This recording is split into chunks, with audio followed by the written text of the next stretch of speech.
buenas noches, días o tardes. Bienvenidos nuevamente a Filosofía para Tarados, ¿vale? Espero que se encuentren bien. Hace tiempo que no mando por aquí, no sé cuánto fue. Vamos a ver, ¿no? Porque yo la verdad no me acuerdo. La última vez que estuve por aquí en un video, tengo mucha luz, ¿no? Yo creo que le puedo quitar la luz. Creo que puedo. ¿Se puede quitar? ¡Ah! No, no, no. Auxilio, ¿cómo le quito esto? No, sin luz, sin luz. Ya, listo. Me quedé ciego por un momento. Bueno, esto es súper poco profesional, pero pues los que llevan aquí un rato ya saben que aquí profesionalismo no hay. No hay. Eh, Hace 3 meses. 3 meses es un tiempo considerable. Mira, tenías el cabello largo, ¿qué tal? Bueno, eh, pues aquí estamos otra vez. En esta ocasión quiero hablar sobre un tema que me ha llamado bastante la atención con respecto a una discusión filosófica entre dos tipos de ciencias, a saber, las ciencias sociales y las ciencias naturales, ¿vale? Normalmente está ese tipo de dicotomía, para quien estudie ciencias ya la conoce, ¿no? Que es explicación científica de las ciencias naturales y la explicación de las ciencias sociales. Muchos dicen, por ejemplo, que las ciencias sociales no usan eh, método científico, ¿no? Que es ese como el método, ¿no? Ahí tengo el pelo todo raro, creo que una cosita ahí para... Que es el método, ¿no? Sobre el cual se edifican las explicaciones científicas, ¿no? Bueno, este programa ya es muy longevo. Vamos a aterrizarlo en una materia en específica para que no sea muy extensa la situación aquí. Empezar a hablar sobre esta dicotomía y cómo más o menos se ha tratado de resolver y tratar de resolverla. Ya digo yo que va a seguir en cierta medida dependiendo de quién quiera reproducirla, ¿no? En su momento, durante el siglo XIX, gracias a este librito, bueno, pues ese es uno de muchos que tiene el autor. En este caso vamos a aterrizarnos en el plano de la historia porque yo soy todo un historiador. Es Crítica de la razón histórica, sí. Es como la versión histórica chafa, ¿no? De Crítica de la razón pura más o menos, ¿no? De William Dilthey. Dilthey es uno de los referentes, ¿no? De lo que se le conoce como el idealismo, ¿no?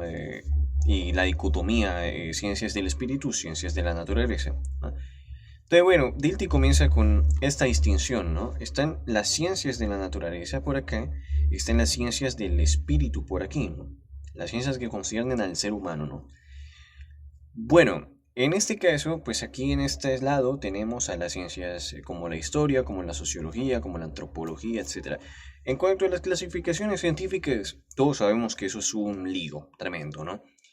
Hay muchas clasificaciones, unas más simples que otras. Por ejemplo, la clasificación de Rudolf Carnap es muy sencilla y una de las primeras que hay, pero es muy básica, que es simplemente se distinguen entre ciencias formales, donde están las matemáticas y la lógica, ¿no? Y ciencias factuales, ¿no? Donde están pues, todas. ¿Cuáles son? Todas, o sea, todas. Todas las que den cuenta o contengan, pues, contenido empírico, ¿no? Porque como lo sabrán, las matemáticas y la lógica no dan cuenta de contenido empírico. Son analíticas, o sea, no son sintéticas. O sea, son a priori, no a posteriori, ¿no? Entonces, pues, digamos que por eso se hace la respectiva diferencia, ¿no? Pero, ¿cuáles son esas ciencias factuales? O sea, está, por ejemplo, la física, pero también estaría la historia. ¿Son equivalentes? O sea, ¿deberían estar en el mismo saco? No creo que sea el caso, y muchas personas no creyeron que fuese el caso. Entonces, surgieron diferentes tipos de ¿cómo es que se dice? De clasificaciones, ¿no? Una que pues es muy popular en cursos de epistemología y también enseñanza general de la ciencia es la de Mario Bunge de la investigación científica, donde divide, ¿no? Las clasificaciones entre ciencias formales, ciencias naturales, ciencias biosociales, es decir, que son como medio naturales y sociales. Eso es un término que hoy en día pues yo no he visto que se use demasiado, y sociales per se, ¿no? Bueno, nuevamente, el hecho de clasificarlas pues es necesario porque en efecto la física y la historia no son equivalentes porque sus objetos de estudio son diferentes, ¿no? Y al igual los medios por los cuales llegan a emitir ciertas explicaciones, ¿no? Y llegar a ciertos resultados. Me pica la nariz. Qué pesar ser yo. Entonces, pues son diferentes, ¿no? Pero aquí hay muchos problemas filosóficos que surgen a raíz de semejante confusión, ¿no? De semejante lío, ¿no?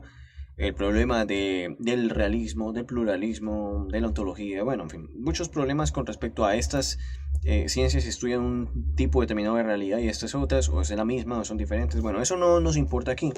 Lo que nos importa, y por lo que yo me refiero aquí, es una tesis muy reciente que yo oí de Gunnar Schumann. Ya he hablado de él en algunas ocasiones, no de muy buena manera que digamos, pero hay algo que me remitió a esta típica discusión, ¿no? Ciencias del espíritu, ciencias naturales, explicación de ciencias del espíritu, explicación de ciencias naturales, etc. Es en su ataque a la causalidad, Gunnar Schumann afirma que la explicación, que ha de ser la explicación por norma de las humanidades o las ciencias sociales, es la explicación teleológica. Bueno, ¿cuál es esa dichosa explicación teleológica, no? ¿Y por qué no es causal? Una explicación teleológica es una explicación de que da cuenta de un fin. Por ejemplo, diferentes agentes pues actúan de manera específica para llegar a un resultado, ¿no? Y así es como se emiten diferentes explicaciones. Por ejemplo, unas personas hacen una movilización social para llegar a un resultado, que es pues que cambie el motivo, uno de ellos, por el cual están haciendo la revuelta. Digamos que una reforma laboral que no convence a nadie, que de hecho no favorece a la clase trabajadora, y empiezan a hacer diferentes movilizaciones sociales y protestas con el fin de que se descarte, es decir, como que se prescinda de esa reforma, que no se lleve a cabo, ¿no? O se cambie, o se reformule, etcétera, ¿no? Entonces, eso sería una explicación teleológica. Bueno, hay un hombre que está por aquí, creo, sí señor, acá está. William Walsh. Hombre, yo creo que Gunnar Schumann debe haberlo leído, pero pues si lo leyó, no le hizo caso. Nos dice que esas explicaciones son ciertamente engañosas. ¿Por qué? Porque el ser humano no es tan planeador, no somos tan calculadores, ¿no? Ojalá, ¿no? Si no, pues la historia de la humanidad sería completamente diferente. No, el ser humano no es tan calculador, o sea, nuestras acciones no están así tan calculadas, tan medidas, No. Entonces, pues la explicación teleológica ahí falla. Falla porque pues no siempre podemos explicar acciones humanas teleológicamente. Hay unas que sí, por eso la explicación no se descarta del todo, sino que puede servir en diferentes casos. Pero decir que es la explicación por norma de las humanidades solo remite a que, por ejemplo, no podemos hacer uso de la explicación causal. ¿Por qué? Nuevamente, porque la explicación causal es de ciencias naturales. No, los llamados mecanismos causales son mecanismos que solamente deberían funcionar en ciencias naturales. ¿Qué es un mecanismo causal? Es, por ejemplo, una regla que pues podemos decir que funciona en diferentes condiciones, ¿no? O algo así. Estoy tratando de ser muy preciso. Digamos, por ejemplo, que tenemos un mecanismo económico, por ejemplo, que el hecho de que la inflación produce, ¿no?, crisis económicas. Eso es un mecanismo causal. ¿Por qué? Porque si empezamos a ver los casos en los que hay inflación, podemos ver que dependiendo de la inflación que hay, lo más probable es que ocurra, y esto pues ya no es una ley, sino que es una tendencia, no a probabilidades, que ocurra una crisis económica, ¿no? Y ese es el problema de la inflación, y eso es un mecanismo causal, ¿no? Tenemos una causa y tenemos un efecto, ¿no? Claro, Gunnar Schumann no está de acuerdo con estos mecanismos y que estos mecanismos existan en nuestro sistema social, ¿no? Bueno, en nuestra realidad social realmente, pero sí existen, ¿no? Y aquí hay otro problema muy grande que pues se prescinde en esta dicotomía, ¿no? O sea, que se ignora, y es la estructura. Yo sé que ese tema, ese concepto, todo el mundo lo usa muy vagamente, pero yo no voy a usar estructura mejor de los aparatos que conforman nuestra sociedad, ¿no? Entonces, supongamos, vamos nuevamente a remitirme a mi trabajo de pregrado. Sí, me toca, porque para algo lo hice, a los aparatos ideológicos, ¿no? En este caso, yo los llamo aparatos ideológicos per se y no aparatos ideológicos de Estado, ¿no? Porque pueden haber aparatos ideológicos sin necesidad de la presencia de un Estado. Entonces, bueno, o sea, hay aparatos ideológicos, ¿no? Entonces, sí, vamos que hay aparatos ideológicos que fungen como una especie de mecanismo, ¿no? O diferentes mecanismos que configuran y posibilitan nuestras acciones, o sea, es decir, nuestros motivos para actuar de X o Y manera, ¿no? Sin estos, pues posiblemente, haciendo un contrafáctico, o sea, quitando una piecita ahí para ver si cambia el resultado, posiblemente no pensaríamos ni actuaríamos de X manera, ¿no? Entonces, bueno, digamos que es como un sistema, ¿no? Un sistema, y en ese sistema está conformado por mecanismos, que son mecanismos en efecto causales, ¿no? Entonces, aquí vemos que, en efecto, no hay como tal esa dicotomía tan extrema, ¿no? Entre ciencias sociales y ciencias naturales. Sí podemos hablar de mecanismos. Jesús, ¿qué me le pasa a mi nariz hoy?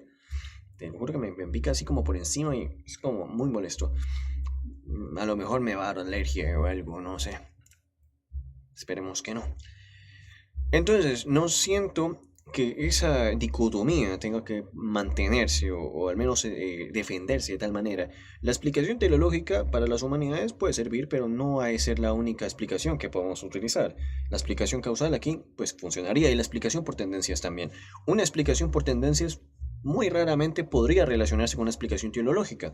Una explicación por tendencias podría relacionarse con los dichosos mecanismos causales que Gunnar Schumann critica.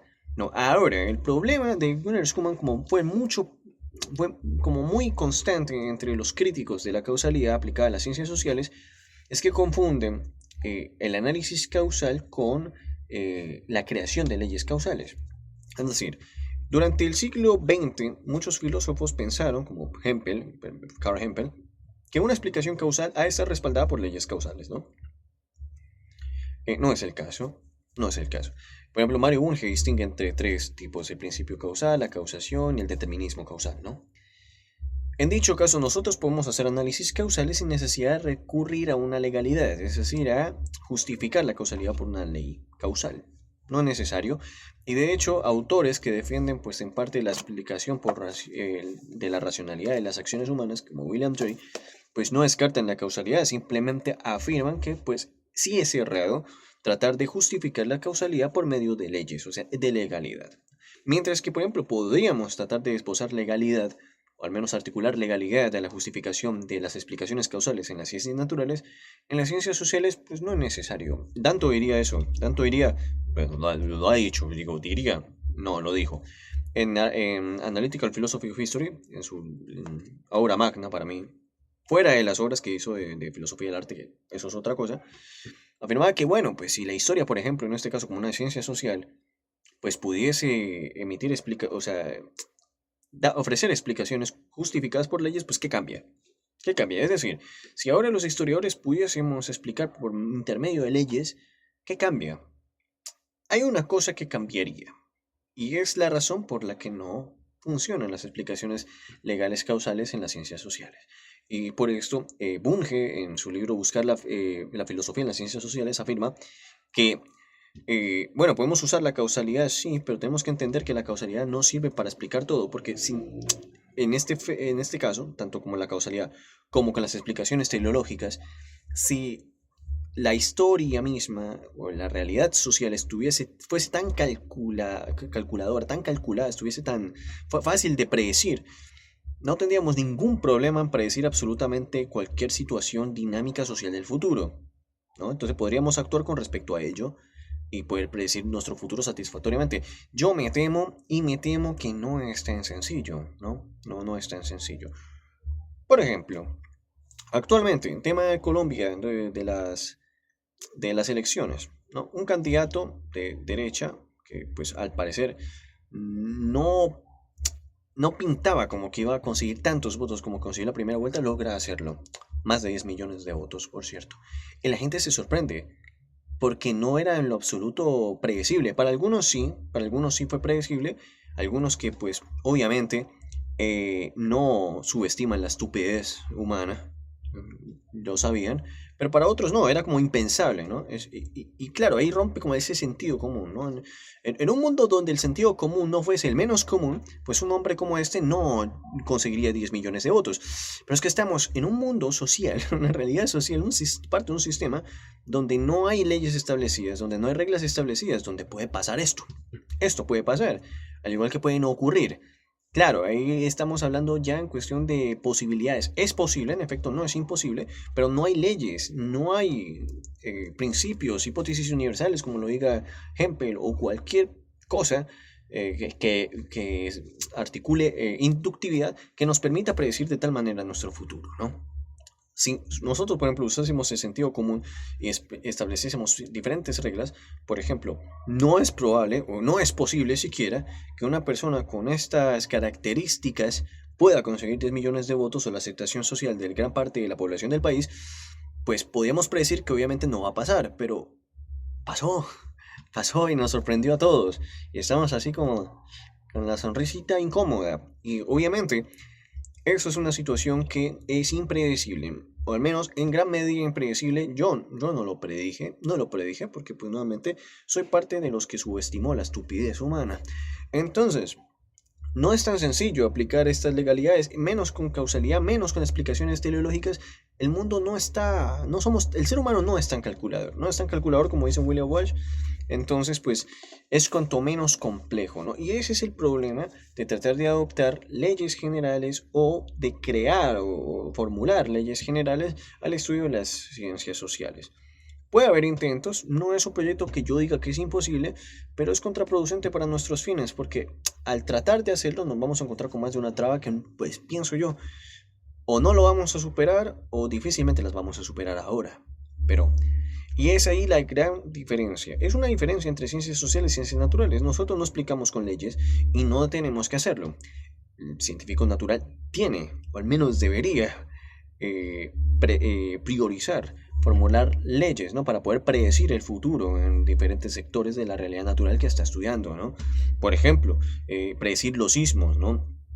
Leyes de la geofísica, por ejemplo, la ley Omori, pues nos permite predecir más o menos que si ocurre un sismo, hablan diferentes réplicas con una magnitud menor que va descendiendo, ¿no? Poco a poco, ¿no?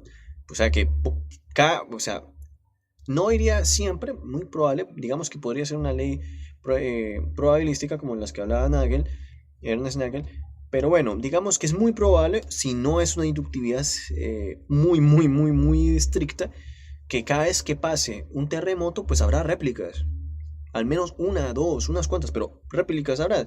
Y de esa manera, pues esa ley nos permite predecir, ¿no? Y estar preparados para diferentes circunstancias, ¿no? Saber que si ocurre un sismo, bueno, prepárate porque aquí no termina, porque vienen las réplicas, porque las va a haber, aunque no con la misma magnitud, pero las va a haber. Entonces, para eso nos sirven las leyes, ¿no? En la sociedad no están así. En la sociedad no están así. Y por eso acudimos a los mecanismos causales. Los mecanismos causales no son leyes. Esa es la cuestión. No es una ley de causal tipo la inflación causa una crisis económica.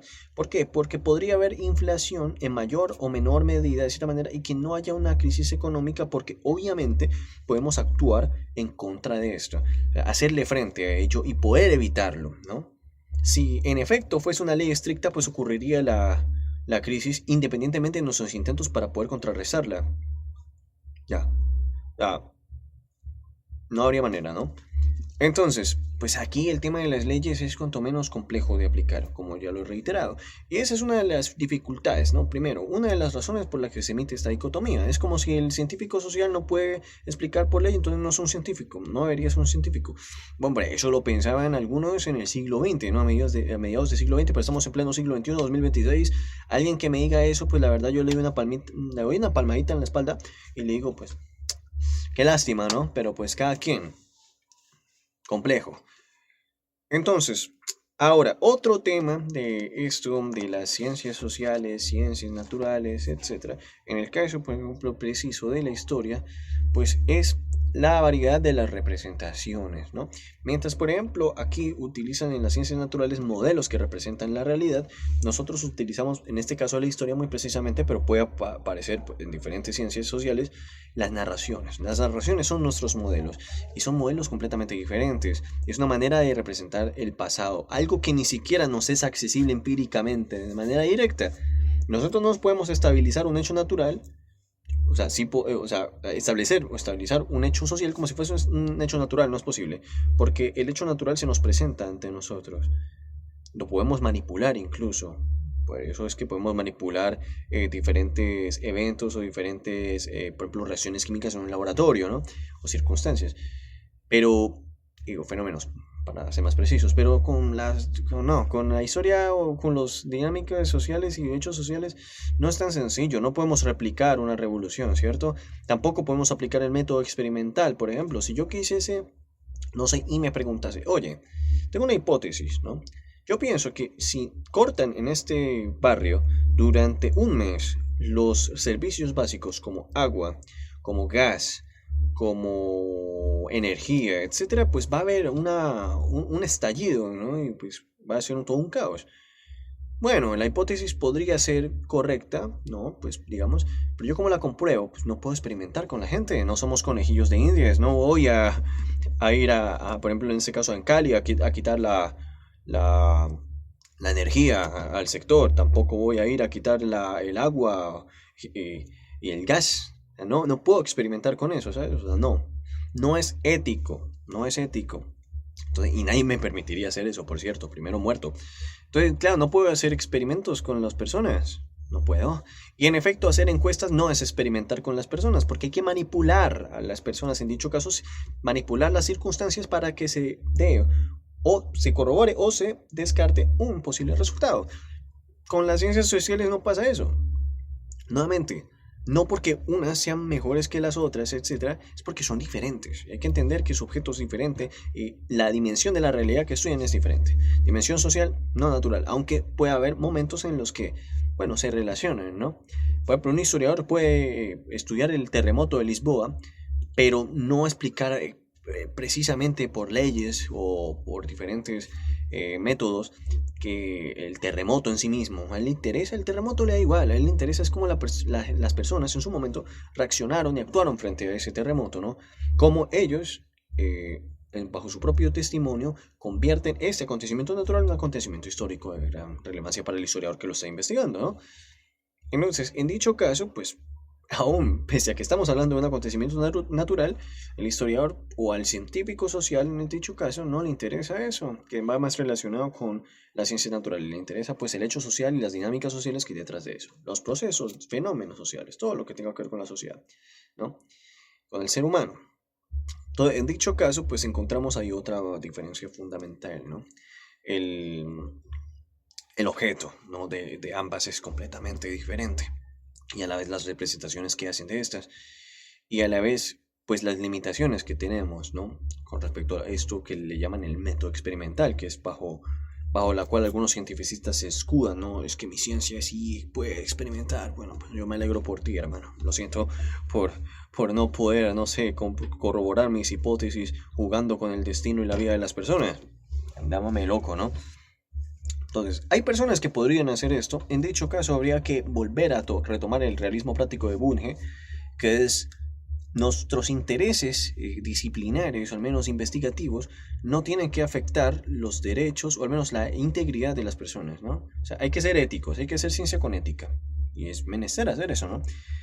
Entonces, nuevamente, quiero que me diga un poco a la tangente, pero lo que quiero llegar es, esa dicotomía a mí no me sirve, pero tampoco me sirve la unificación, tipo a los neopositivistas, ¿no? Unificarlo uno con los otros y que sean como lo que dice Cardan, ciencias fácticas todas y ya está. No, me parece que es necesario distinguirlas en cuanto a su objeto. Estas estudian la naturaleza y estas estudian la sociedad. Y ya está. Y yo creo que es menester hacer la distinción, pero no pienso tampoco que hay que separarlas como que no se pueden contrastar o no se pueden unir. O sea, no pueden estar juntas. No pienso que sea el caso, ¿no? En dicho situación, por ejemplo, Dilthey es uno de los que profesaba eso y la razón por la que se le critica tanto. E incluso en algunos libros de filosofía de la ciencia un poquito más antiguos se sigue hablando de que las ciencias humanas, ciencias sociales comprenden y no explican. Hacen ambas, hacen ambas. De hecho, incluso está hablando sobre la comprensión en ciencias naturales. O sea, explicar y comprender no han de ser dicotómicas, o sea, no son inconmensurables, ¿no? O sea, que no se pueden relacionar. Se pueden relacionar, sí, se puede explicar y comprender. De hecho, comprender es fundamental, al menos en ciencias sociales, para poder explicar. No llegamos a nada solamente comprendiendo, tenemos que explicar, sí, en efecto. Y el término explicar, pues suena muy de ciencias naturales y a la gente como de las ciencias naturales, sociales como que no les cuadra ese término, pero es en efecto lo que hace un científico social, porque un científico social se plantea preguntas, problemas y las responde por intermedio de diferentes tipos de explicaciones. Llámame loco. Contestar una pregunta problema es explicar. ¿Cómo ocurrió esto? Explicación. ¿Por qué? Amerita explicación. Hay preguntas que ameritan una explicación, ¿no? Entonces, en la sociedad tenemos esto, en las ciencias sociales tenemos esto y es fundamental. Y yo siento que es algo que al menos en la gran mayoría de filósofos de la ciencia y filósofos en sí mismos no están estudiando con el rigor que amerita, porque aún hay conflictos, aún están estas dicotomías. Gunnar Schumann es un ejemplo. Esto de que, bueno, mira, pues ya que las ciencias son diferentes y las ciencias humanas pues son diferentes, da cuenta de acciones humanas, pues yo pienso que solamente la explicación teleológica sirve. No, hermano, pues estás patinando, la verdad, te fuiste por la tangente, no, cogollo, te pasaste a lucir, no, cogollo, porque así, más o menos, ¿no? No, no me parece correcta la afirmación y siento que es desconocer bastante de cómo operan las ciencias sociales aquí entre tú y yo. No siento que Schumann sea un experto en ciencias sociales de tal manera, porque ningún, yo pienso yo, experto conocedor de las ciencias sociales y cómo operan diferentes ciencias sociales afirmaría que la única explicación, o al menos la explicación por excelencia, tenga que ser la explicación teleológica. La explicación causal está ahí. Y pienso yo que da mejores resultados. Pero, bueno, causalidad para las ciencias naturales. Replicar nuevamente a berraca dicotomía, ¿no? Que nos separa y nos polariza de cierta manera. Aunque eso es un término que usaría más en política que en ciencia, pero bueno. Eso es una crítica más o menos a estas posiciones. Si tú estás estudiando, ya sea ciencias naturales, ciencias sociales, te recomendaría, pues, tener en cuenta, ¿no? De que aunque son ciencias diferentes, no están una aquí, otra allá y no entrelazan caminos, en efecto.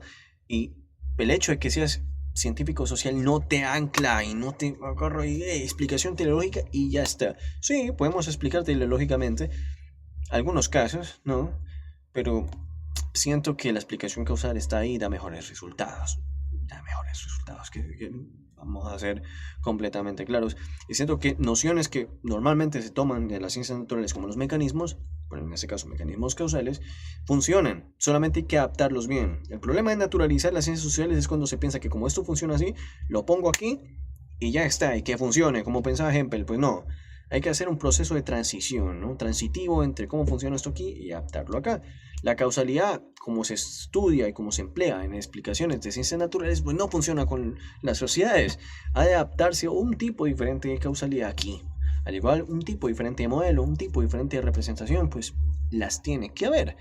Y pues yo creo que tarea del científico social. El científico social no puede ser tan perezoso de decir, bueno, como esto funciona acá, pues lo pongo aquí, ¿no? Copiar y pegar. No, no es tan sencillo, ¿no? No es tan fácil. Pero bueno, solamente son mis recomendaciones, una charla aquí. Yo hablando incoherencias, sin guión, porque así me gusta improvisar, la verdad. Esto me gusta, así como a veces hablar frente a una cámara y sentir que alguien me escucha, al menos dos babosadas que diga y ya ahí se parcha. Más o menos. Pero bueno, eso es todo. Reflexión, pues no sean tan extremos, no sean tan mente cerradita, ¿no? Explicación teleológica, la única explicación. Apague y vámonos. Apague y vámonos. Pero bueno, ya, esto era todo lo que tenía que decir. Me corté el cabello, sí. Estoy más guapo, ¿no? Estoy más atractivo, sí. Pero bueno, se acabó. Nos volvemos a ver en, ¿qué? 3, 4, 5 meses. O cuando me vuelvan a dar ganas de... ¿De qué? De hacer videos. Por cierto, terminé mi primer semestre de doctorado en filosofía. Felicíteme. ¡Felicíteme! Adiós.